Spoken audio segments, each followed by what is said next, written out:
Okay, so good afternoon everyone. So today, in Monday, we learned about addition. I think, ano ba ito siya? So today we will learn about subtraction. But before that, let's stand up for our afternoon prayer. So Miss Marjorie, please lead the prayer. In the name of the Father, the Son, and the Holy Spirit, amen. All Heavenly Father, we offer you this day our thoughts and our words. Help us to understand our classmates and teach us to humble and make us before you. Amen. So please sit down, everyone. So before we delve in about subtraction, let us know kung sabay nyo ang pagsabot sa subtraction during your elementary days, your high school days. So anyone? Yes, Amira? I believe you have an answer or a thought about what is subtraction. What's that? What? What's that? Anyone? Subtraction. What do you mean by subtraction? From the word itself, to subtract. Kuwaan, makuwaan, sa pa. Sa paman, diba? Sa paman. Mga one word. Take away. O, take away. Sa pa. Okay, so let's move on.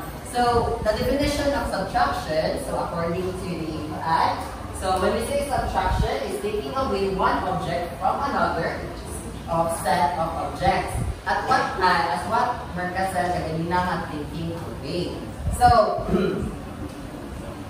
let's take a look at this sample equation. So there are 2 apples minus 1 apple equals to 1 apple. So, now you have to remember there are 2 types of subtraction. In subtraction, there are 2, which is the minuend. So when we say minuend, doon siya ang the bigger number involved in subtraction. So ang ating minuend is mo siya ang ato ang gina-minus sa subtrahend. So when we say subtrahend, it is usually the smaller number involved in subtraction. So the answer to those 2 is what we call the difference. So when we say difference, that is the result. So, kung sa ganyan itong minuend?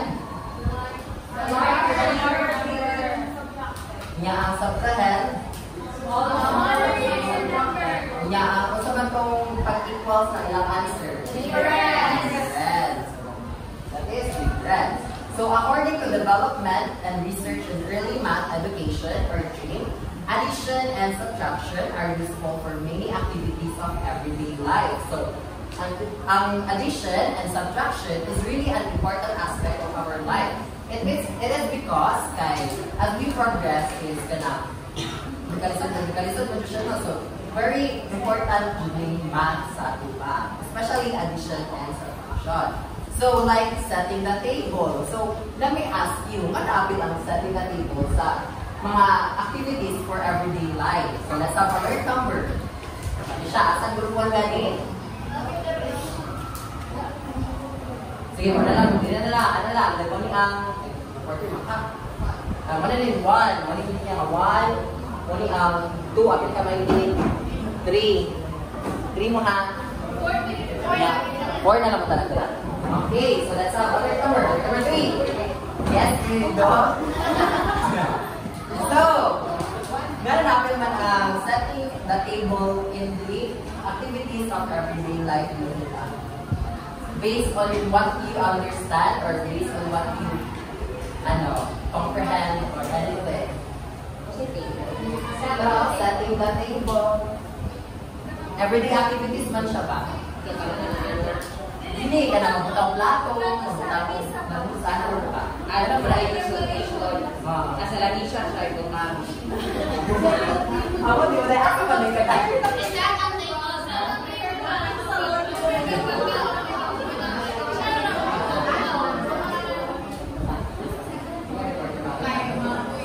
Sige. Anyone? Sige, sige. Suzette daw. Suzette. Sige, Suzette. Sa the table, that is one of an activity siya sa everyday life. Especially sa best siya sa young learners sa sa young children sa mag-issue sa construction. Because when setting a table, di ba, setting a table, plates, utensils, so it allows learners to calculate inakbangan sa isang plato magulang sa buka, kutsara, or isala. So that is taking away something para organize ang table. Thank you so much, Suzette. Yes, any addition, Abigail? So anyone? Wala na? So thank you so much. So next is the change at the supermarket. So in addition and subtraction, ano to ang change in the supermarket. It is because if integrate addition and subtraction is di ba, ang bata is mahilig dito sila magpalit-palit ng candy. So, di na sila ilan, di ba? Kaya, alam naman nila ang addition and subtraction. And playing some games. So, addition and subtraction prepare children for learning about other math topics, including multiplication and division at school. So, classroom. So, we have prepared some subtraction activities. So we have subtraction games for beginner learners. So Miss Nella, so si Miss Paoya ang explain ko sa iyo ang files. So good afternoon everyone. First game, namin first ang files. So namin para ulan na. Para isa lang. So mag-alert ko. Or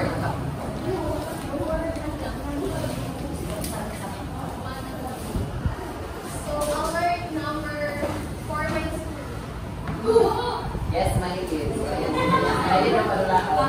Ikaw po, May magulang kani. Na may hatag na situation, then kung pila ang answer, imo siyang So, si Abigail, kay naa siya itulong pakitsa. Apan, naabot na iyang mama, kung ipangalipan siya, kung isa. Pilo na lang ang pizza ni Abigail. Tagal ito, pero ako lang kasi may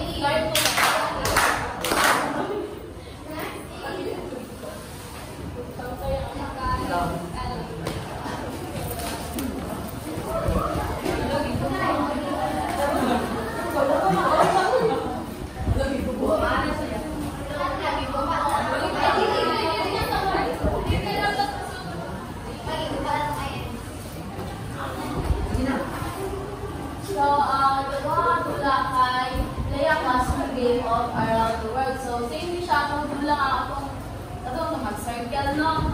Tapos, ito ka bata nga yung teacher, punta sa tumbangan, tapos na siya balik-balikan sa example, 5 minus 3.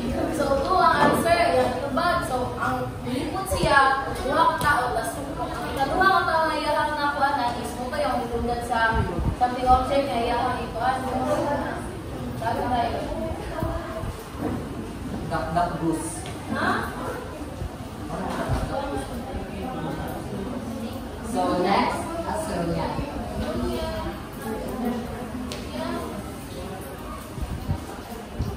Mana?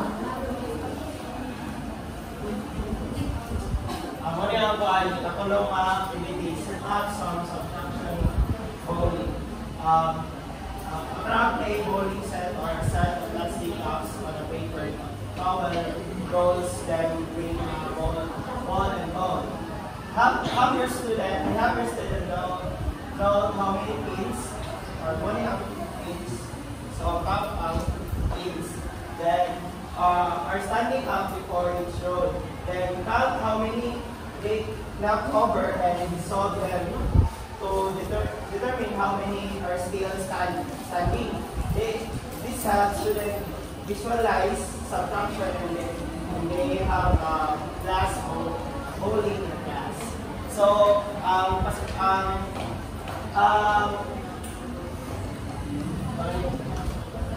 ang kasabutan nga dula is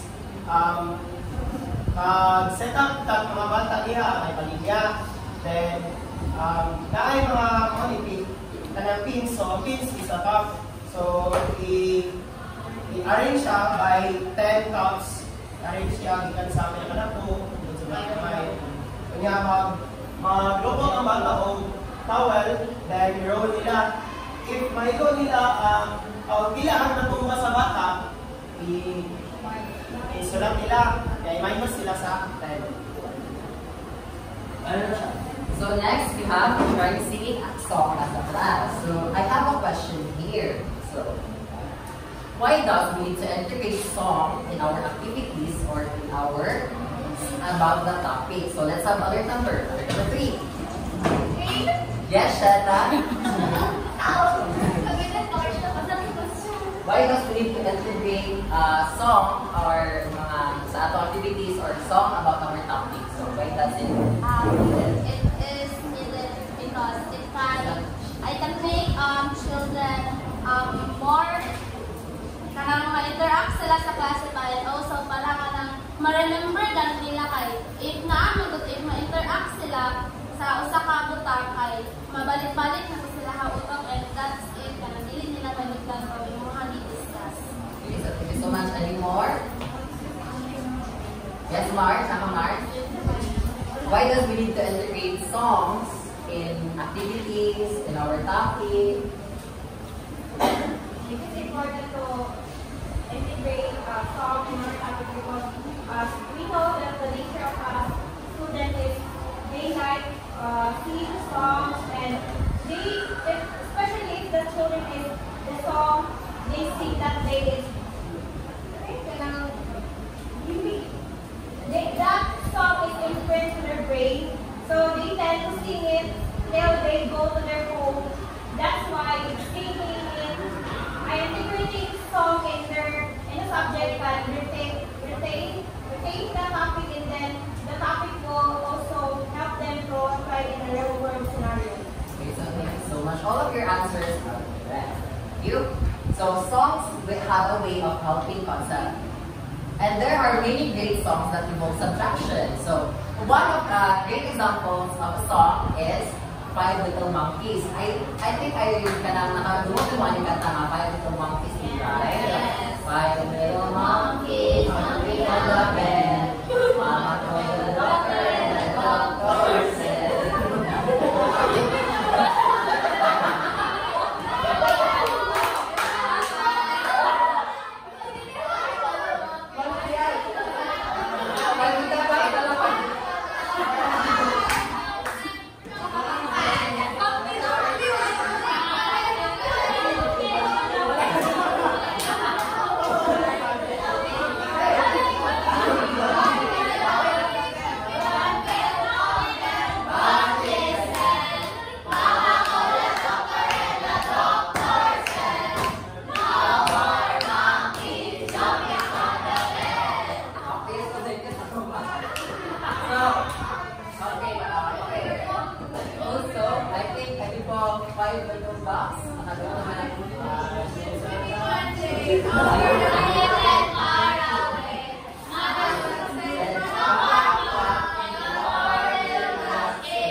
In Five Little Monkeys and in Five Little Ducks is, diba, every time na naimakuha siya, pinay mga numbers. Okay, so yes, ito nga, you know.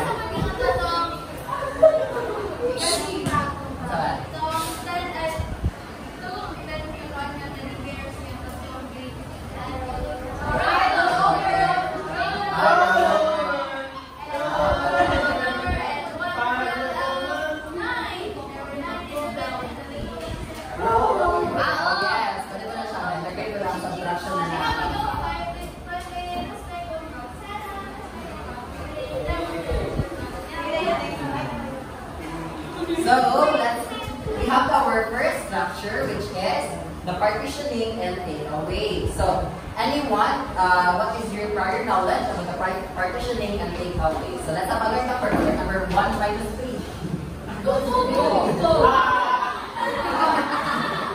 Yes, partitioning. So partitioning na lang sa. Kasi mo ang any thoughts about partitioning? Nag-research ako sa Mary Webster. Marty, come here. If Partitioning is dividing apart. So partitioning is dividing apart. pwede na po siya. So let's have another alert. Alert number 5 minus 2. Yes, keeper.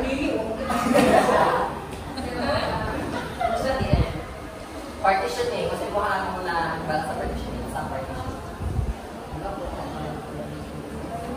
Anyone could help? What is partitioning? Yung lang alam thoughts. Kasi separating the two sections. So, next, we have alert number 3 minus 2.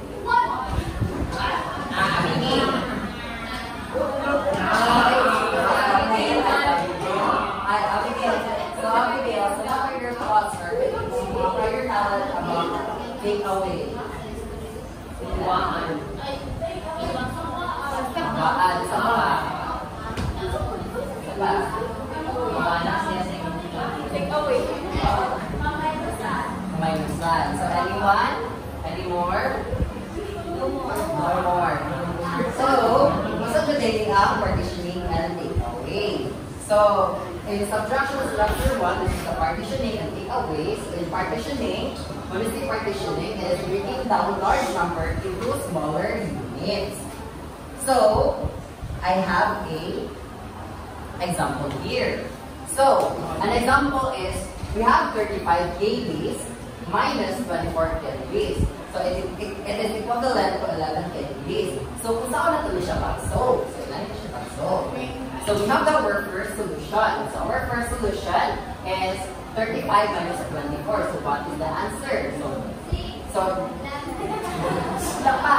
So we need to break down larger units. So, ang 35, kung sa may 10 sa 35, diba? 30. Sa 24, kung sa may 10 sa 24, 20. So, yung na siya isulat. So, 30 minus 20. So, kita nyo ang 10. So, 30 minus 20 pila? 10. Next, isulat na po mo ang 5 sa taas. Nalagay sa 25. So, 5 minus 24. Kagaling na nga nabili. Is equivalent to 1. And also, pagkahuman is i-adding mo ang 10.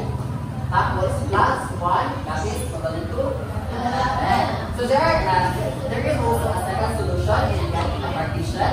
So, first, we need to, ang larger unit, which is the minuan, is same lang dapat siya, but ang subtrahen, which is ang 24 kay 20. So, ang 20, ang subtrahen, ang tuwang i-break down into larger. So, smaller, sorry, to smaller units. So, 35 minus 20 is equivalent to 15. Tapos 15, tapos ang 4 sa 24, tapos sa baba, is equal to 11. So, those are other ways to get a partition. So, itong partitioning,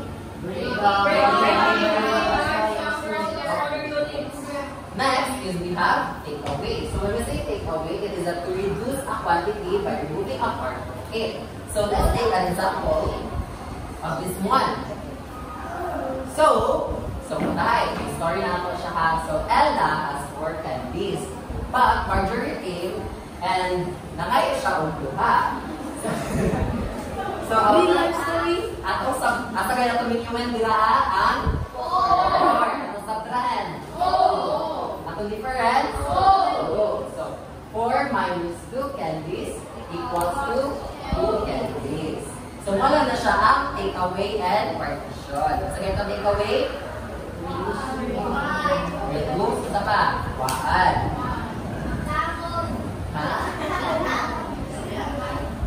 So, we have activities about partitioning. For first is building block breakdown.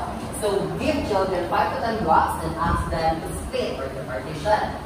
Then, into 2 smaller groups in different ways. Example, 6 can be split into 4 and 2, or 3 and 3. Nga, tapos i-discuss namin mo siya on how they can subtract one group from the and next is partitioning with Play-Doh. So, roll a lump of Play-Doh into small balls, start with 10, and ask what happens if we take 3 away.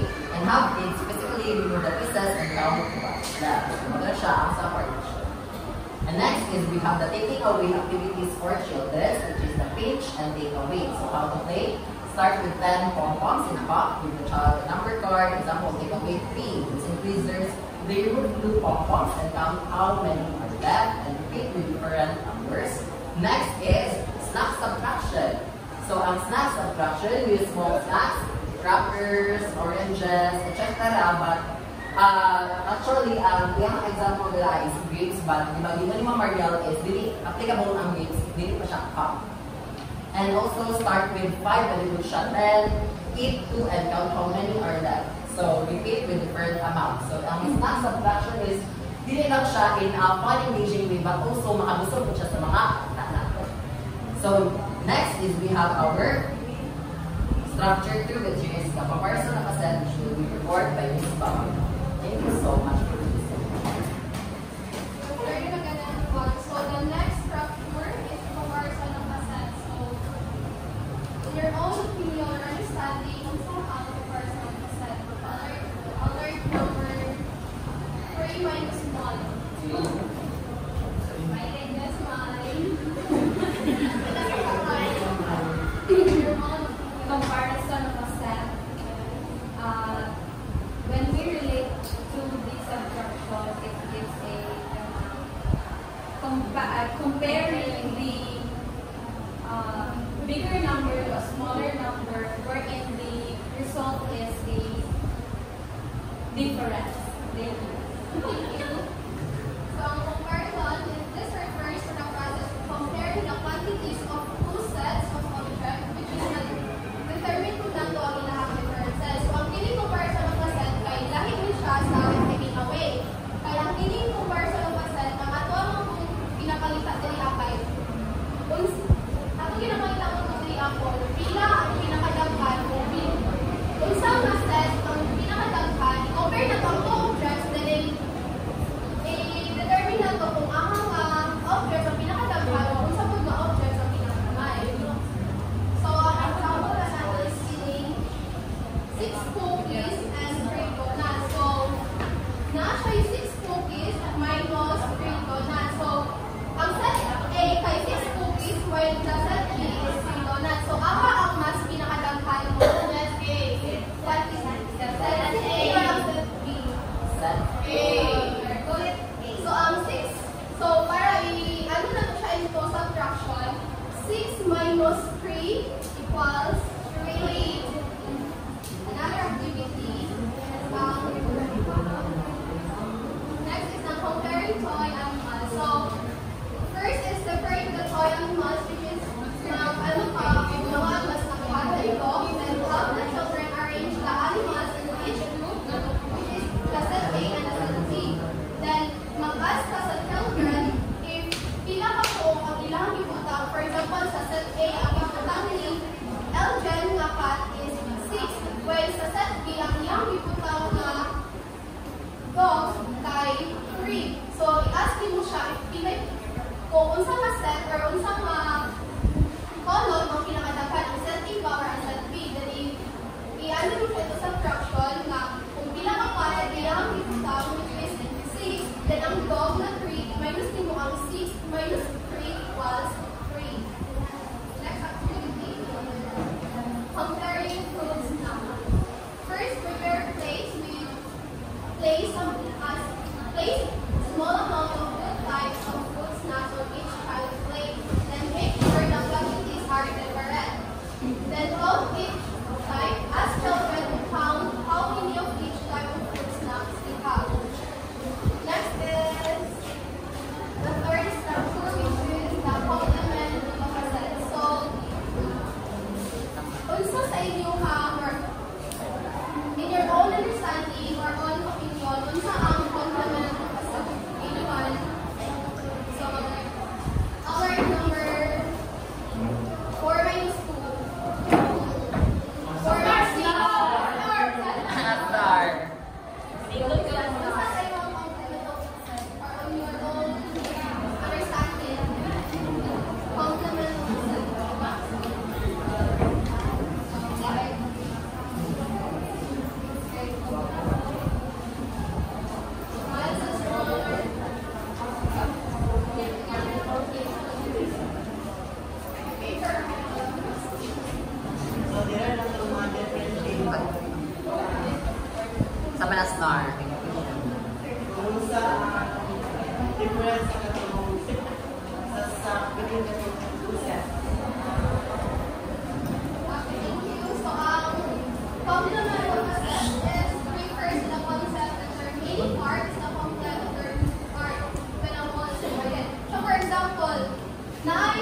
Then, ang one set of pizza is nasa 8 slices. So, ang 8 slices, ang 8 slice ng pizza ni May, pangayuan ni Desiree ang pulo. So, ang katong pulo ang ipangayo, mo to siya ang nag-stand as a complement of the set. Yes? Kung ang nawala, ang nawala nga pulo, ang remaining na pizza, kaya if ibuonin mo siya, mabuo if ibalik mo yung mabuo ka ng 8. So, ang katong nawala, or ang take out yung pizza kung free pizza, mo to siya ang nag-represent sa complement of the set. Ang example is, draw a simple shape like circle, rectangle, or square. Then divide the shape into smaller sections using, for example, ang rectangle, ang draw ang children, then i-divide nila into 6 or into 4. Then ang colors nila, for example, ang ikuluran nila kay upat lang. So ang katong upat, mo to siya ang complement of the set. But ipag-iba, but ang katong remaining na walay color, applicable to siya sa overall na divide. Next is apple plate. Place a number of apples on a plate and count them together. How the child is counting the apples and mag-ask pa of how many apple na ilang kitaon yung ilang ka-apple ang nag-take. Next is Lunyan. Kasi sa lunyan.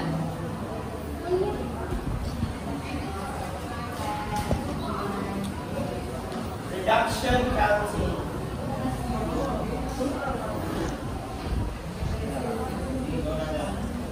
It's a mathematical strategy used to simplify subtraction by counting backwards even number. This method helps students develop a strong number sense and math skills. So, Bitch, I need juice. 5 minus 2. So equals 4. So, add or 3. Magkan ka start from 5. Then, diba, nasa 5 ka-apple. Naman yung sa nagdura. Magkan siya o 1. Gikan sa 5. 5, 4, 3, 2, 1. Yakuan man siya o bro ka-apple. So, pinag-remilin. So, tulo na lang. So, 5, 4, 3. So, muna na natin yung wala siya. So, start at 5. Count back 2 steps. 4. After eating 1 apple. 3. After eating 2 apple. So, 5 minus 2 equals 3 apples left.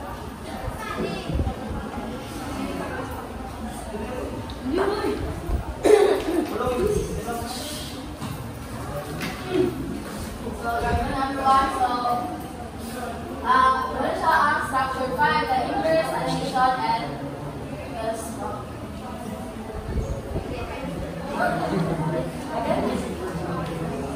So, what do you say about the inverse, addition, and the sum? Ito yung idea mahuna-hunaan. Asnar. So for me, the inverse addition with the swap is, for example, sa kabaliktaran in addition to subtraction. So, example na lang is 4 apples plus 2 apples equals to 6. Then, 6 minus 2 apples is equals to 4. Inverse na siya. Yes, very good. We have very tama po namin yung Asnar. So, inverse operations undo each other. Addition and subtraction are inverse operations. So, inverse operation means undoing each other. Balik, pag yung snar na, kanang balik lang yan po ng 4 minus 2. Ay, 4 plus 2 equals 6. So, ang kato siya, katong 6 na po, nga answer sa 4 plus 2, ang 4 plus 2 minus sa katong 2. So, equals 4. Then, in swapping in subtraction, is it possible or not? No? Alert number 3. Yes, Steve.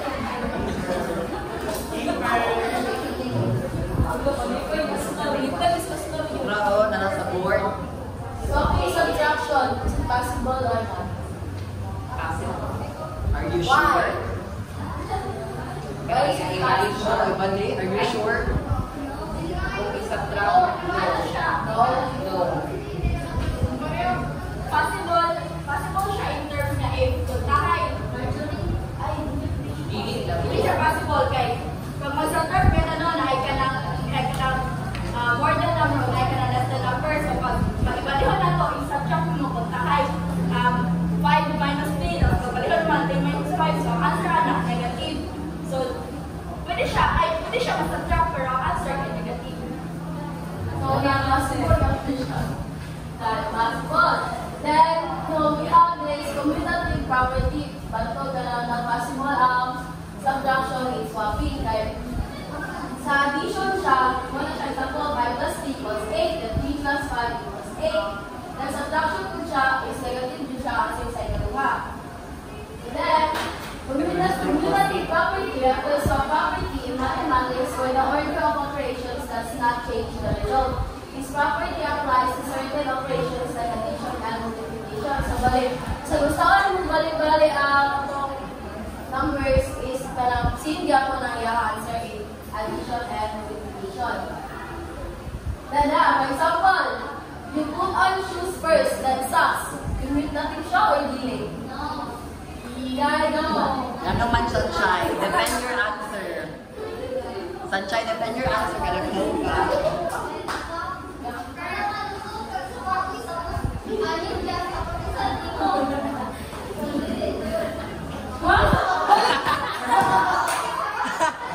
Tara. You put on shoes first, then socks. Community or not?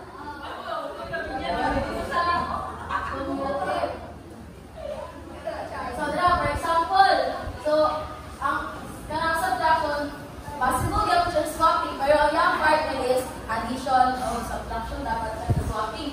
So, for example, 5 pencils minus 1 pencil equals 4 pencils. 4 pencils plus 1 pencil equals 5 pencils. So, pag ito siyang 5 pencils, nakabalik ang gapon siya sa addition.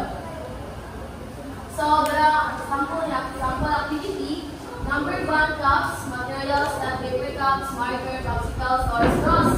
The procedure, write different numbers on the cups, then give the child a set of popsicles or straws and let them place the correct number of objects into each cup based on the number written. Then ask the child to combine 2 cups and count the total. Then remove objects from 1 cup and ask them how many are left. So, for example, that's the picture kaya mabutang sa straw, then pakuha si teacher, so mutong ilangan sila na answer bilang. Then, second activity is ang books na steps. Hopscotch. Materials, chalk or masking tape, marker, numbers, 1 to 10 na hopscotch pattern, procedure, create a hopscotch board with numbers in order 1 to 10. Then the child jumps forward while adding numbers. For example, jump from 6 to 4, 6 plus 4 equals 10, so that is example. For example, yan ang bulay, dito na ang I am still learning.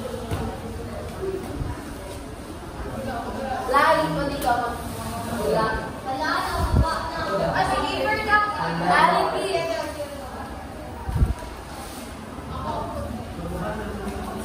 Sige, tara siya. So, 5 plus 3. Sige, abang.